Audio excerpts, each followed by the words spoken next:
और इस लड़की ने, इसमें सबसे बड़ी गलती जो मुझे समझ में आती कि समाज में हम लोग रह रहे हैं लेकिन समाज में कानून का डर होना चाहिए, जो आज कानून का डर बिल्कुल नहीं रहा है। कोई कैसे भी अनैतिक कार्य कर रहा है और सरकार उसका हमेशा लड़की का पक्ष लेती, लड़के का पक्ष नहीं लेती। मैं दोनों तरफ बात कर रहा हूं। हो सकता है कि एक फैक्ट ये भी हो सकता है कि वो हो सकता है किसी वहां पे फंस गई हो जिसके नाते इस तरीके की घटनाएं दी जाती हो, क्योंकि हमारे यहाँ जो है ना किसी भी इस तरीके के मुद्दे में जिसमें सनातन की बेइज्जती होती है उसको मीडिया पर जल्दी हो रहा है। कोई पति को इतनी निशंस हत्या कैसे कर सकता है? मेरी तो कारण भी मैं देख रहा हूँ कि ये बॉलीवुड, हमारा जो बॉलीवुड है, जो फिल्म है या पवित्र रिश्ता या इस तरह के जो सीरियल सास भी कभी बहू, इसमें इसका विवाह उसके साथ उसका विवाह, उसका नौटंकी पूरी बना दी है।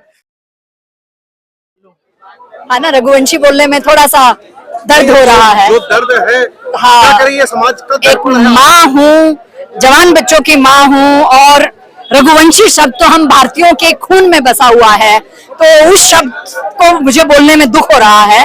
तो आप कैसा देख रहे हैं?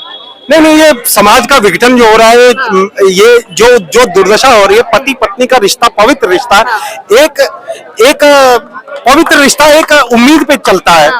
हमारे माता पिता ने भी पूरे रिश्ते को निभाया, आज बुढ़ापे तक अपना रिश्ता निभा रहे हैं और वही संस्कार हम लोग भी देख रहे हैं। मेरी ये समझ में आ रही है समाज का विघटन कैसे हो रहा है, कोई पति को इतनी निशंस हत्या कैसे कर सकता है? मेरी तो ये नहीं समझ में आ रहा। और कोई नीले ड्रम में लपेट रहा है हस्बैंड को, कोई सांप से कटवा रहा है, कोई 4 दिन पहले फेरे लेने के बाद ये नौटंकी हो रही है, तो एक माँ जो है ना बहुत डर गई है। नहीं, माँ के अलावा पिता, पुत्र, बहनें, जिसका वो भाई था, उसके भाई पे क्या बीत रही होगी, उसके परिवार पे आज क्या बीत रही होगी उस रघुवंशी के ऊपर। और इस लड़की ने, इसमें सबसे बड़ी गलती जो मुझे समझ में आती कि समाज में हम लोग रह रहे हैं लेकिन समाज में कानून का डर होना चाहिए, जो आज कानून का डर बिल्कुल नहीं रहा है।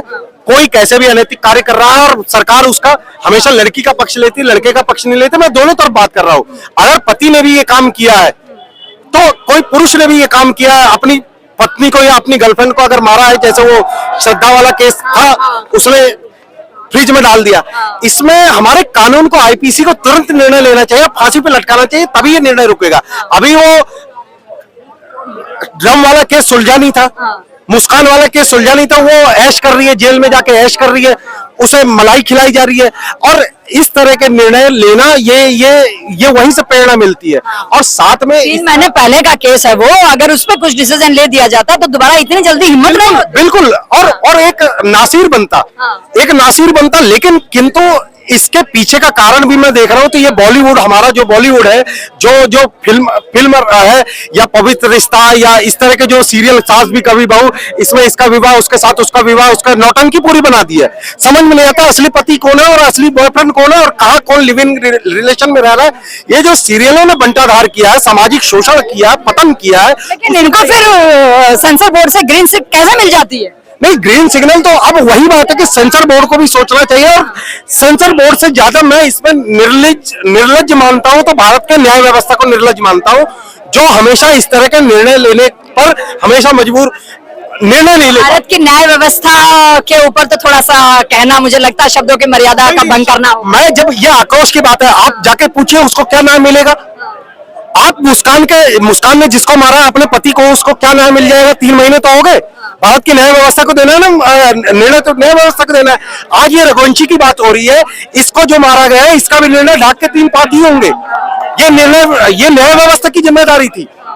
कसाब को इतने दिन अगर जेल में रख के बिरयानी ना खिलाई गई होती तो ये पहलगाम की घटना ना होती। लेकिन उन्हें भी पता है कि अगर हम पकड़े जाएंगे तो न्याय व्यवस्था हमारी बिरयानी खिलाएगी हमें, आतंकवादियों के साथ में। अब बताइए, देश में इतने बांग्लादेशी घुसे पड़े हैं और उसके बाद जो PIL डाली जा रही है कि बांग्लादेशियों को बाहर न निकाला जाए, घुसपैठियों को बाहर न निकाला जाए, ये कैसा निर्णय लिया जा रहा है? आप संसद की जमीन पे कब्जा कर ले रहे हो। उसके बाद जब भारत की न्याय व्यवस्था ऐसी है कि संसद पे की भी जमीन पे कब्जा करने के लिए वक्फ बोर्ड आ गया और न्याय व्यवस्था सही से निर्णय नहीं ले पा रही है। ये कहाँ का नियम कानून है?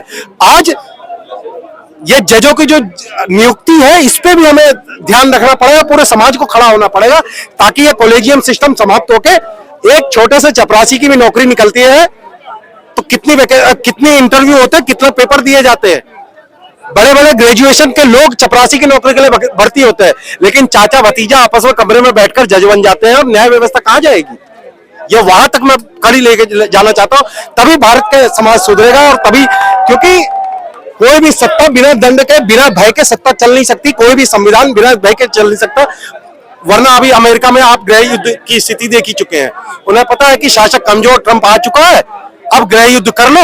अब पूरे अमेरिका में अराजकता फैल चुकी है, यूपी में करके दिखाएं, योगी बाबा बैठे हैं, बुलडोजर चला देंगे, उन्हें पता है।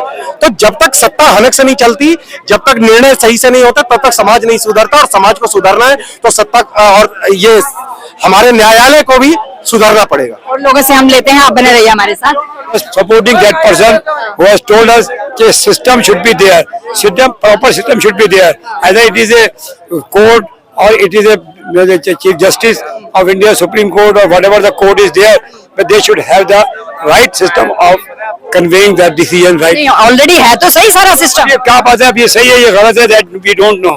अभी भी जो बात आ रही है उसमें डिफरेंस आ रहा है। देखिए, इसको मैं आधुनिक समाज का एक वक्तव्य मानता हूँ जहाँ सबको जीने की आजादी है।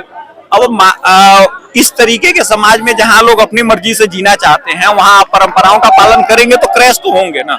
जब क्लैशेस होते हैं तो उसका कुछ ना कुछ तो इम्पैक्ट आएगा, तो वो इम्पैक्ट सोसाइटी पे भी आएगा, आपके घर पे भी आएगा, तो उसको काउंटर करना एक समाज की जिम्मेदारी है। तो आप शादी करने से पहले इतने मॉडर्न बन रहे हैं तो उसके बारे में जानकारी रखिए, समझिए, फिर शादी करिए। उसमें किसी को दोष देना और किसी को ये करना, ये गलत बात है। पुलिस इन्वेस्टिगेशन कर रही है, उसकी पूरी रिपोर्ट आने दीजिए, पढ़ने दीजिए, फिर बात करेंगे। हो सकता है कि एक फैक्ट ये भी हो सकता है कि वो हो सकता है किसी वहां पे फंस गई हो, जिसके नाते इस तरीके की घटनाएं दी जाती हो। क्योंकि हमारे यहाँ जो है ना, किसी भी इस तरीके के मुद्दे में जिसमें सनातन की बेइज्जती होती है, उसको मीडिया बड़े जल्दी हाईलाइट कर लेती है। अभी हमारे यहाँ एक मुद्दा हुआ है, एक मुसलमान ने अपने आप को खत्म कर लिया, अल्लाह के नाम पे कुर्बानी दी, उस पर तो कोई बात नहीं कर रहा है। सोनम गुप्ता सबसे बड़ा हॉट टॉपिक बन गई है, तो इसको समझने दीजिए, तो 1-2 दिन का टाइम दीजिए, पुलिस की इन्वेस्टिगेशन चल रही है, फिर इसे लंबे से डिस्कशन कर लेंगे।